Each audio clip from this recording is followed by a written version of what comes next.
much for Thank that. you. That was very insightful. Thank you. Okay, speaking of Converse Ageism again and the youth, I'd like to ask you, do you have any solutions as to how this I know it's a really big and robust topic and it's really huge, it's not just one person's work, but I see that passion in you that you can help to completely eradicate this Converse ageism. So what is the next step? What is the solution to this? I'm very glad that you have such confidence in me because I do have it in myself. I mean, I wouldn't say that it's a one-man task to eradicate anything, be it Converse ageism or ISIS from the world.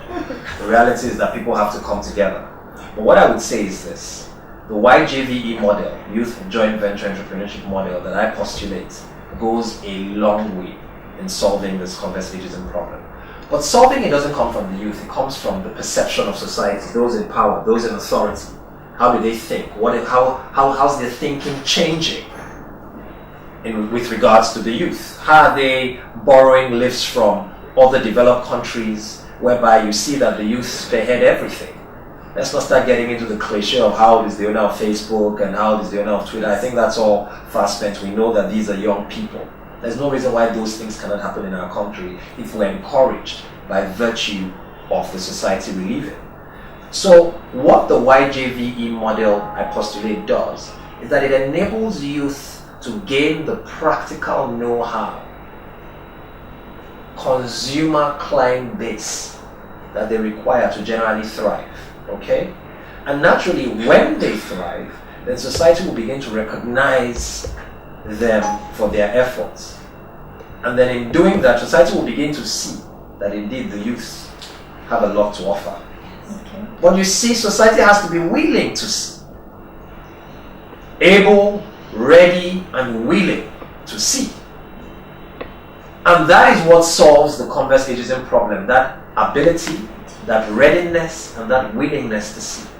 Because no matter what the youths do, if society is not willing to see, society will not see. But that is also why the YJVE model aims in the long term at a parallel youth economy. Because if it aimed at an economy that is still susceptible to whether these other people have seen or not seen, then the problem is not going to be solved. So we are taking destiny in our hands by hoping that in the long term, the onus will be on us to see, and not necessarily on the people who may just correctly think that they hold the youth destiny in their hands. Okay, thank you so much, sir. Thank you very much. On a lighter note, sir, yes.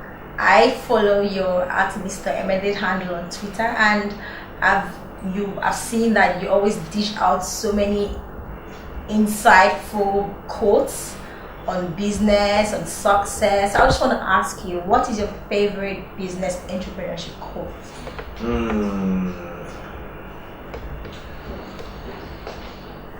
There's so many business quotes. I'm trying to think about the ones that I love the most. Just give me a moment and I'll come up with something. You know, failure is a stepping stone to success. Okay. There's no such thing as failure. Failure is a mere stepping stone to success. I think that quote is powerful. You know, I was thinking between that and your thoughts are powerful and you become what you think, as great as your thoughts. But why I think failure is a more poignant quote is a lot of people get dissuaded when they meet obstacles. But that's because of perception. If they look at these obstacles as part of the journey, in other words, you will never really get to the destination without that part of the journey. Then they begin to see every supposed hitch, supposed failure as part of the journey, a stepping stone to the end of the journey. And that means they just never give up. And if you don't give up, you don't lose. You only lose when you give up. So if people really imbibe that quote of failure being a stepping stone to success, then there's no such thing as giving up. And when people don't give up, oh my God, they can do and undo. And that is the power